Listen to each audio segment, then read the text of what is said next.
on campus today at BYU, and I'm asking students, which state do you think has the worst drivers? I think probably Utah. Well, from the people I know and what I've seen, Utah or California. Everyone wants to diss on Utah all the time. I haven't really had a problem with Utah drivers. Utah. Utah for sure. Utah. Either Utah or Massachusetts. Utah, easily. My girlfriend is a Utah driver. She's from Salt Lake, and literally she's just tailgating everybody everywhere and going 100 on the freeway. So. Welcome back to the Take a Leap podcast, the show at BYU Radio that is interested in young people of faith. What are they up to? What are they doing in the world? Let's find out. I'm one of your hosts, Josh. And my name is Leah. And today we are so excited to have Sean Moothart on. Hi, Sean. Hey guys, how's it going? Good. So good. Sean Moothart is a transportation policy analyst, which I'm not 100% sure what that is, but I'm sure we'll get into it. And he's trying to make the streets safer for all modes of transportation. He loves gardening, biking, hiking, and breaking down barriers. And so we're so excited to talk to you today, Sean. Where are you speaking to us from? I'm here in Austin, Texas. So this is now my 5th year. I became the stereotype of the person who came here for college and then wouldn't leave. So right. I'm the one that probably angers every Austinite who's complaining about how old Austin is disappearing. That's so funny. This is obviously a faith-based show, and so we want to know a little bit about your faith background. When did you come to be a person of faith, and how did you come to believe what you do? Yeah, so I honestly don't think I stood a chance. I've always been Christian my entire life because it's just from the earliest moments I can remember.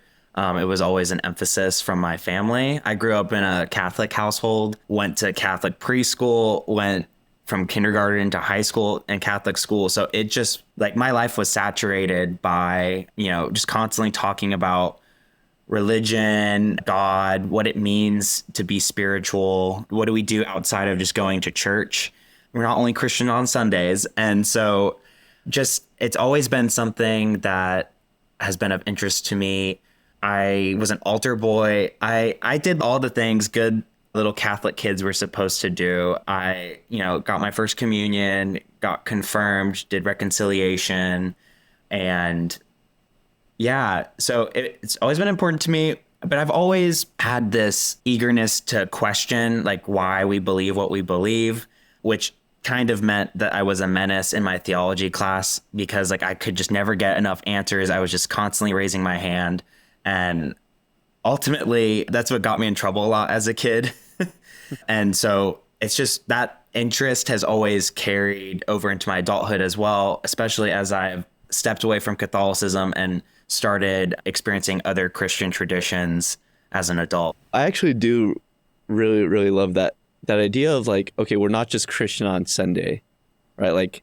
It's going to impact other parts of our lives. We can't just pretend religion doesn't exist Monday through Saturday. Mm-hmm. We have to live it still. Do you feel like your faith has motivated you as you kind of have been in this public policy kind of world? Yeah, absolutely. And I would really like to stress that when it's motivating me in a public policy space, that doesn't mean I'm shouting Bible verses at an unsuspecting person. Right. There's no soapbox yelling. Exactly. I left my megaphone at home today, so I couldn't pick it. But yeah, so it really does translate into whenever I'm feeling doubt about why I got involved in government in the first place, because it's not the good pay. It's, not the praise. You're going to get a lot of angry constituents. It's at the end of the day, what are you trying to achieve? Are you trying to achieve a more just world? Are you trying to affirm the dignity of all human beings? And, not all aspects of government are going to do that. But for me, I get to work in transportation policy. And so I get to see the impact of the work that I'm doing. A sidewalk project that I got to work on, I see that get deployed. And now someone is walking in a safer spot rather than being in the street and being vulnerable to harm's way.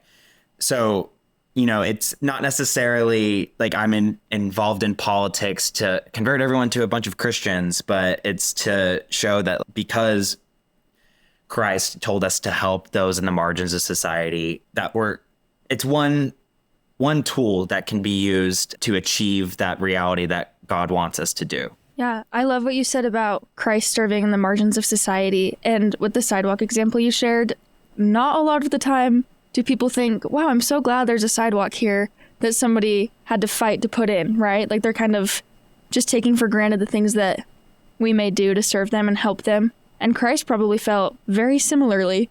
Yeah.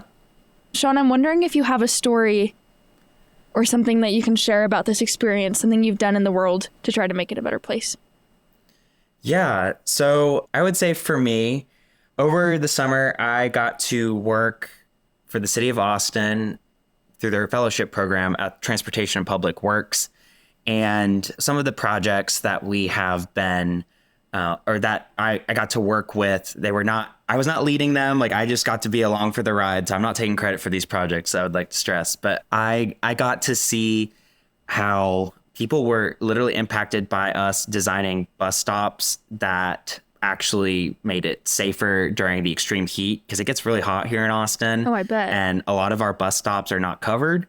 And so the city had recently started implementing this design that allowed cyclists to safely cross behind the bus stop while also having a shelter for those who are waiting for the bus. So that decreased the interactions with cyclists and the bus, making it safer. And, it also protected those people, during our 100-degree plus summers. And so we were block walking, and we ended up speaking to someone who was really grateful because they don't have a car, and the only way that they could get to work each day was through this one bus line where we put a new stop in. And they were like gushing and saying, this just changes everything. Like, because the bus is not always frequent. Sometimes it's every hour. And so imagine sitting outside in direct sun for an hour. And, they never explicitly said, you are making me feel like more humanized by doing it. You see my dignity by doing it. But you could tell just by the look on their face and like the exuberance in which that they spoke, like that they had been transformed just by what I maybe would have initially thought was something very simple. Yeah. Yeah. That's a perfect example. Thank you. I feel like it's the small things that really make the biggest difference. And kind of like what Leah was saying, we often take those things for granted, right? Like, Do you feel like there's been even for small things, I feel like there's partisan support and, pushback on a lot of even small things. How do you deal with kind of trying to still love everybody, even if they vehemently disagree with you, or vice versa? Great question. Let me know if you find out the answer to that question, because I've been struggling with it. No, I mean, there's good days and bad days. Some days it seems, wow, like people are really getting it. They understand like that at the end of the day, we really want to help people. But I must admit, when I get like an email from someone complaining, and this has been in a lot of jobs I've worked at with the government, I'll get an email from someone that just says some of the most like out there things, really hateful. And then I see like in their bio, it says, I am his, or like child of Christ or something. And so then that's where I really struggle with it. Because like, obviously I'm also called to love, but in those moments, I'm like, my Christian love is out the window. I just feel really irritated.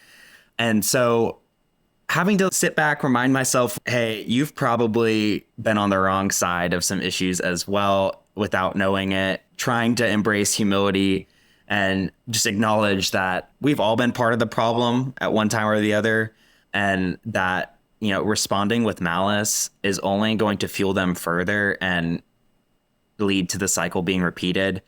I've reminded myself that with, varying levels of success. Sometimes I'm not as gracious as others. Yeah, I feel like we all can be a little bit worse for wear when it comes to even. I got like 2 hate comments last week, and I was just like, are you kidding me? Yeah. What are you talking about? Josh made it big when he starts getting hate comments. Yeah, keep going. Right. That's a great sign. If you don't get pushback, you're not doing enough. Right. Yeah. Tell us a little bit about your internship with the Texas House LGBTQ caucus. Is there an aspect of your faith that makes LGBTQ advocacy important to you? Yeah, I know it can seem like a contradiction for a lot of Christians. Oh, you're a Christian and you're engaged in LGBTQ advocacy.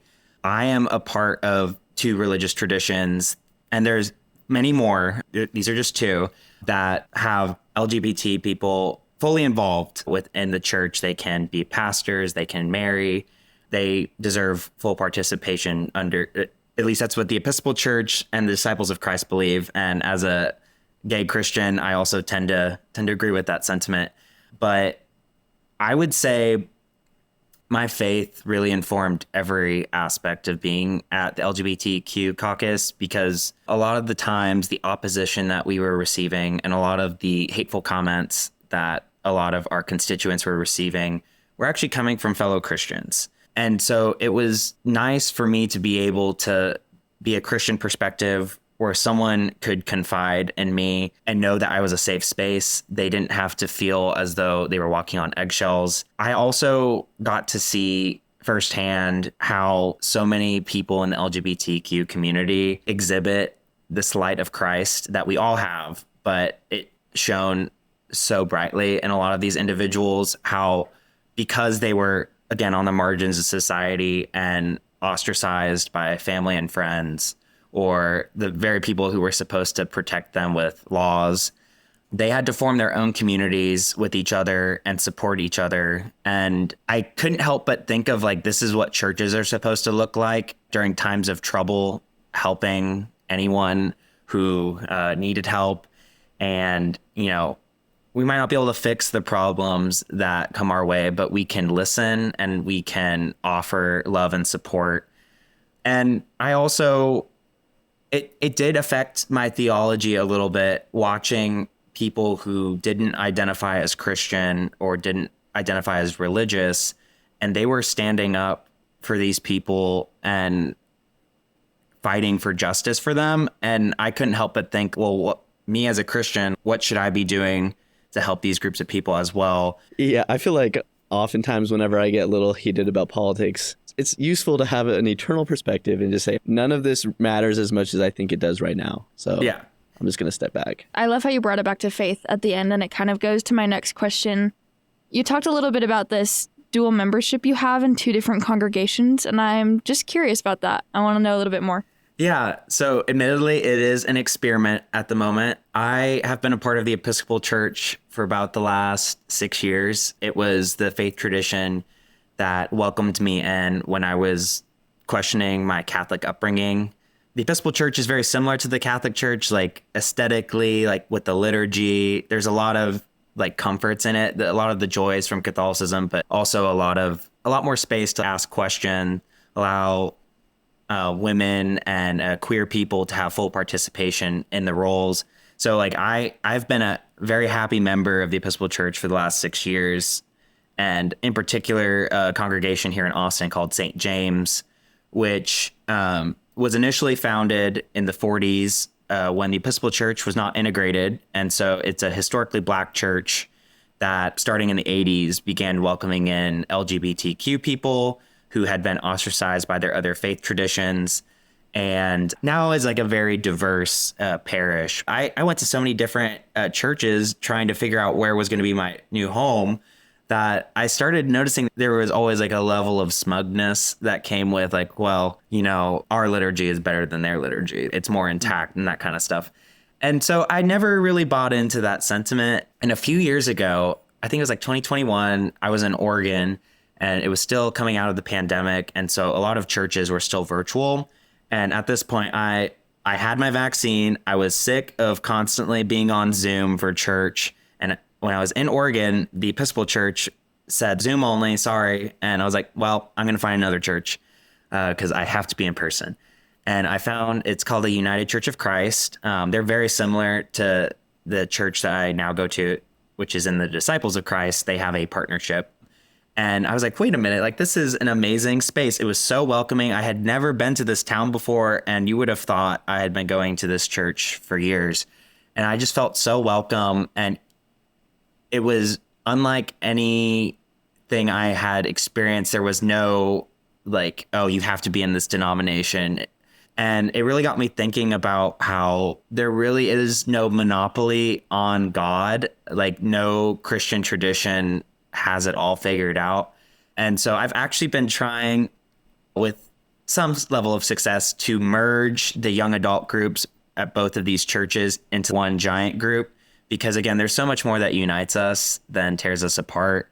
And to find like young people of faith in this age, it's really hard to find that. And so it's like, why aren't we coalition building? Why aren't we, combining forces? I love what you're saying because, first of all, just the story of going to different churches and exploring your own individual faith aligns really well with our mission statement, but also bringing young people of faith together is like exactly what we're all about. So I'm just like clapping as you're talking. Yes, this is what we want him to say. I've been paid off by all to say that. Yeah, Shh, don't tell the listeners. I gave him a script and he's reading it perfectly. He's reading it. Yeah, no, I love the story of figuring out your faith and being unafraid to explore different denominations of Christianity.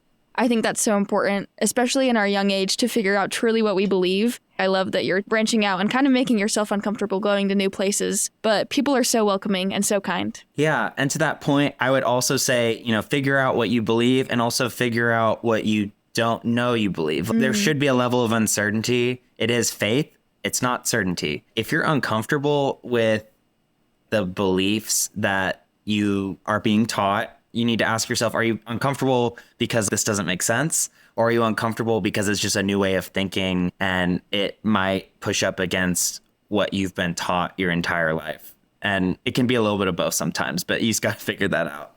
Yeah, I love that clarification. Thank you. Yeah, of course.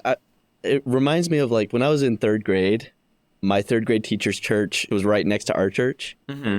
And I remember being psyched because I would always go over there after our Sunday school and they always had donuts. And so I would just like chill with their youth group too. I'd be like, yeah, let's get some donuts. Oh, yeah. And it's just like nice because you're like, oh, like these people are people. And rather than looking at them as an out group, oh, like it's us versus them, like we talked about, it's, oh, these people are more like us than we could have thought. And we ended up doing like choir things with them. Like we would have a Christmas concert every year and things like that. And we're all God's children.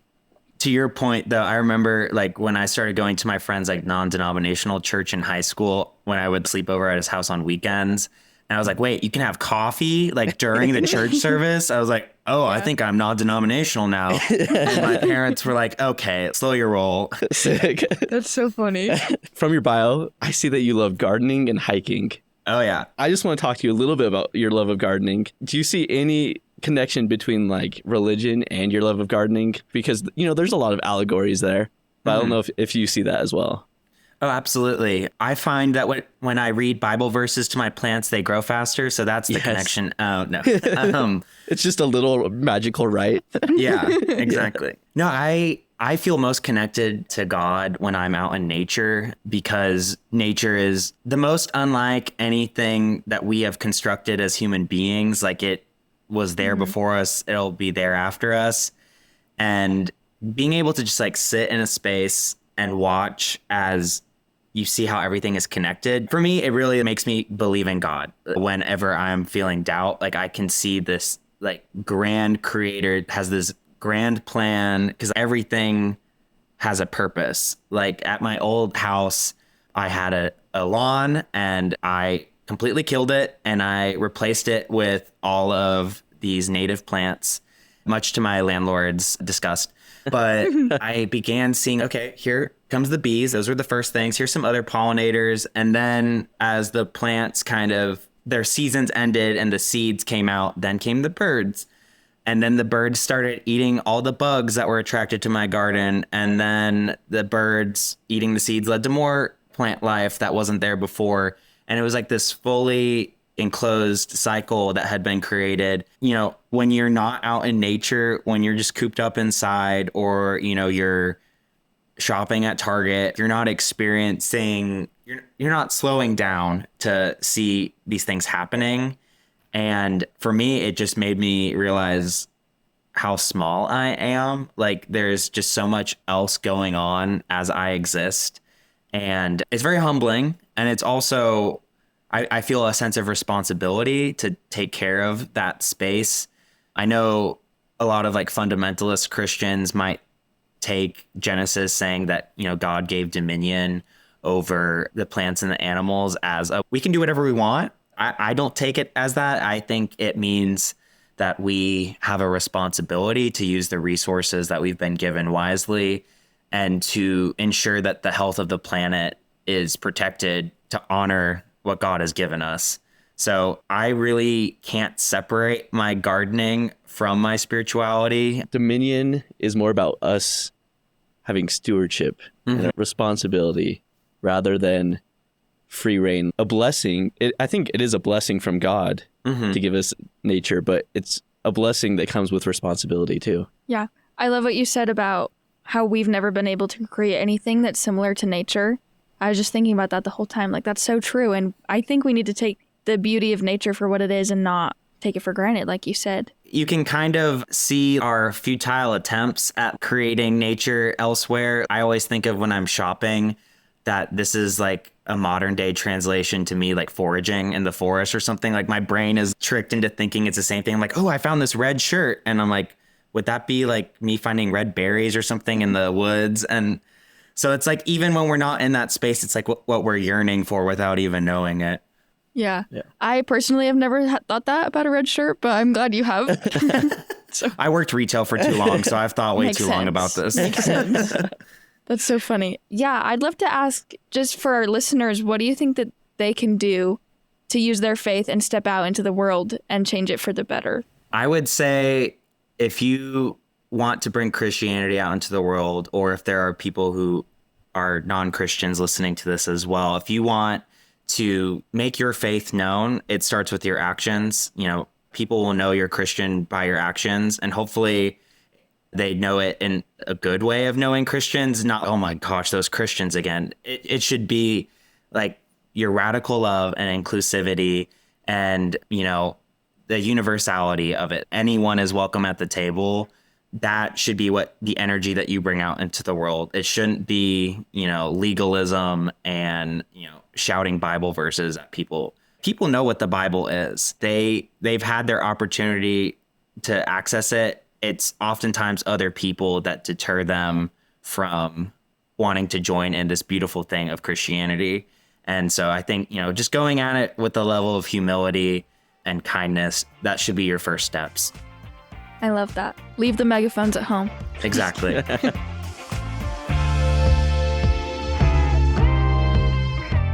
Thank you to Sean Moothart for joining us on this episode of Take a Leap, and thank you, the listener, for listening to our podcast and supporting us. If you liked this episode of Take a Leap, be sure to leave a review on Apple Podcasts or Spotify, and follow us on YouTube, TikTok, and Instagram at Take a Leap Podcast. Be sure to check out episode 3 of Take a Leap with Brandon Robertson, who also talks about finding out what he believes in and working with people who may believe differently from him. We hope this episode has inspired you to do some good in the world as well. You can ride public transportation, for example, maybe with a nice bus driver named Birdie. Or you could ride your bike, carpool with someone, etc. There are so many ways to take care of this great world around us. Thank you so much for listening. We'll see you next week. Bye-bye.